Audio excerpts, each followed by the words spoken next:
Hello,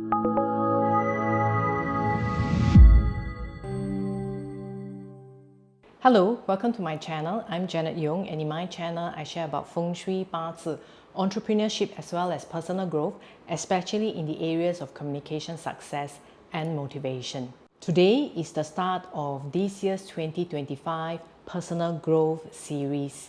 If you are new to my channel, welcome.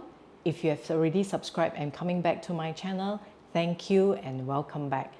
Well, why did I choose to focus on personal growth in this year's series? It's because we are already into the second year of period 9, and as you can see, there are so much uncertainty, disruptions and irregularities in the world currently.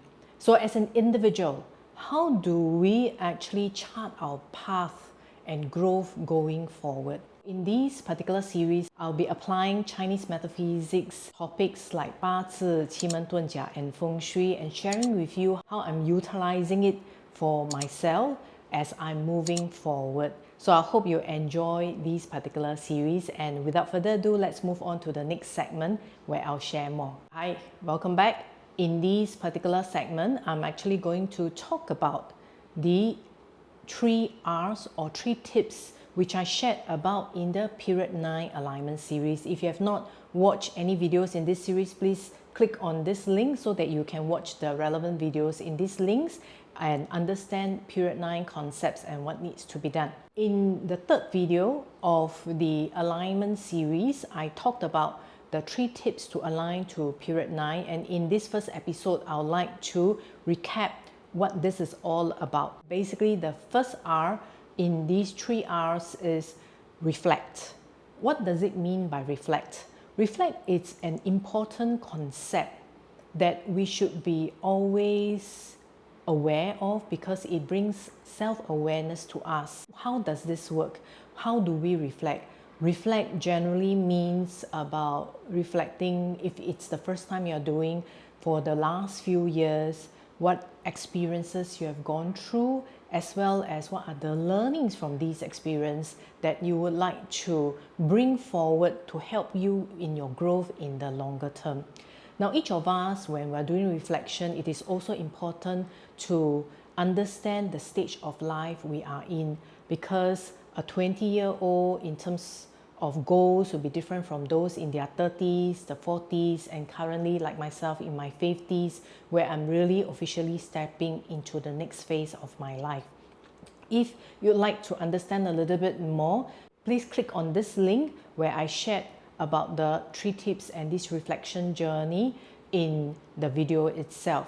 Now, when we are looking at reflecting, usually for my case, because I've been already doing it for many years, I will take, for instance, the goals that I set for myself in 2024, and because I'm usually very busy, end of the year till Chinese New Year, that's why I disappeared for a month. Thank you for your patience for waiting, where after my busy period, I will sit down and reflect on what goals I set in 2024 and how I have done. Do I need to do some adjustments to it?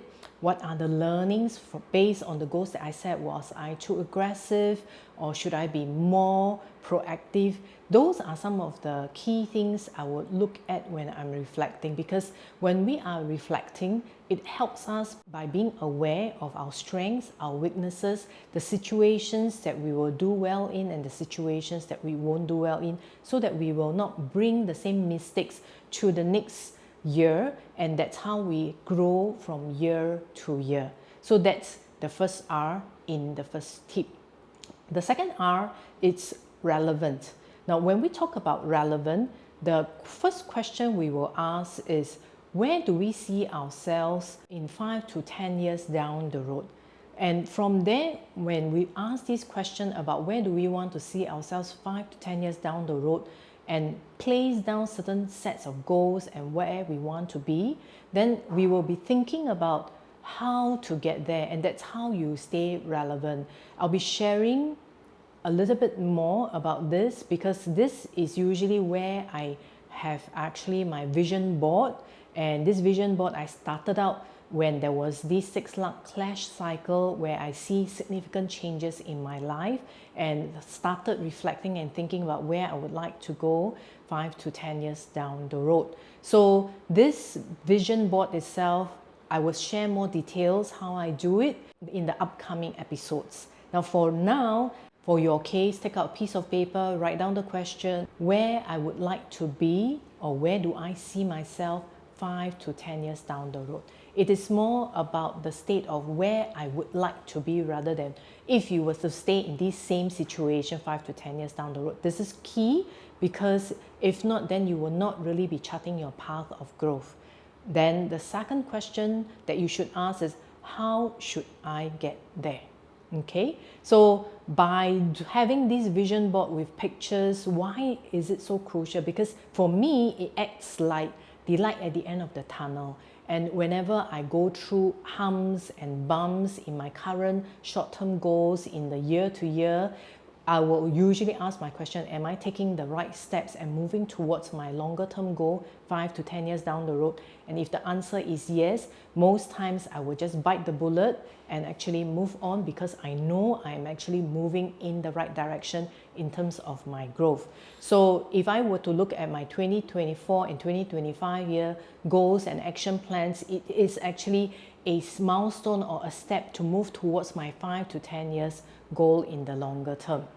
So that's staying relevant, and through that you will basically be searching for causes, whether to upgrade and focus on continuous learning and exposing yourself to different experiences so that you will learn and move forward. So that's the second R, relevant.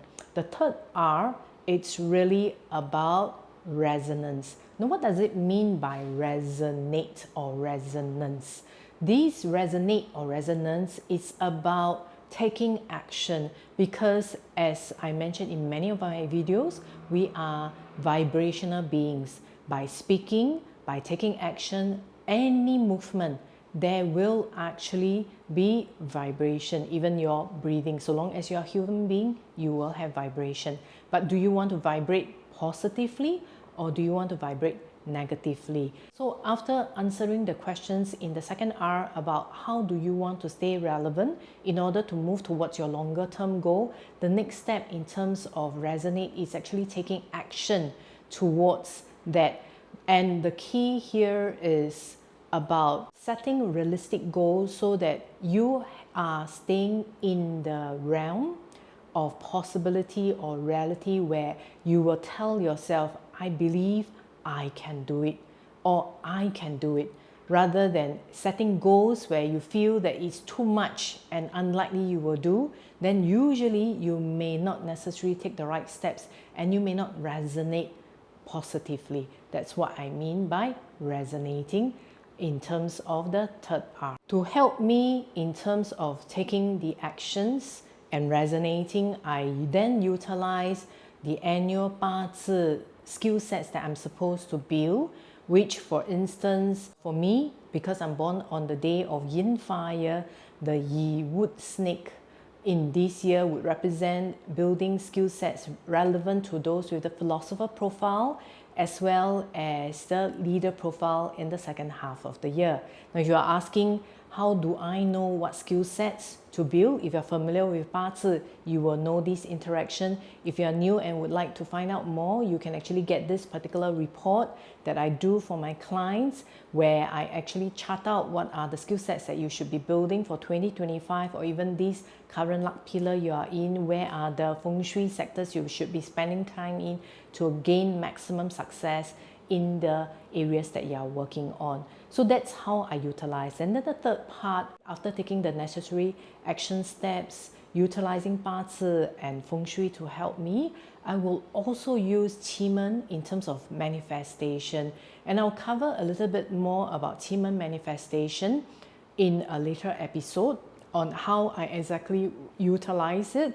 If you like to find out more what qi tuanjia is and how you can utilize a guardian, you can click on this link to watch their different videos in the qi tuanjia series itself. As a summary for today's episode, where I talked about how we should take the first step in terms of charting our personal growth in these 20 years, and especially for 2025, the first step is actually reflection. If you have already been doing annual reflection, then you'll be doing 2024 reflection. If you have not, then it's good to look at the past learnings and experiences for the last few years, especially since COVID days, where there has been significant changes in the work environment and a lot of our skill sets may no longer be relevant.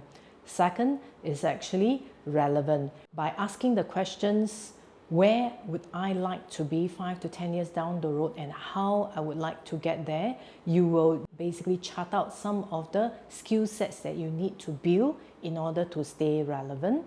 And the third would actually be resonate, meaning after knowing what are the skill sets you need to build, is actually taking the action, signing up for courses, or learning from YouTube videos, or learning from other people, or applying it in your own life, experimenting, so that you can resonate and work towards your growth in 2025. So I hope you've enjoyed this particular episode. I will come back with the next episode where I will be sharing my personal experience and journey, or what I have been doing for 2024 and how I intend to move towards 2025. I'll see you in the next episode. Goodbye.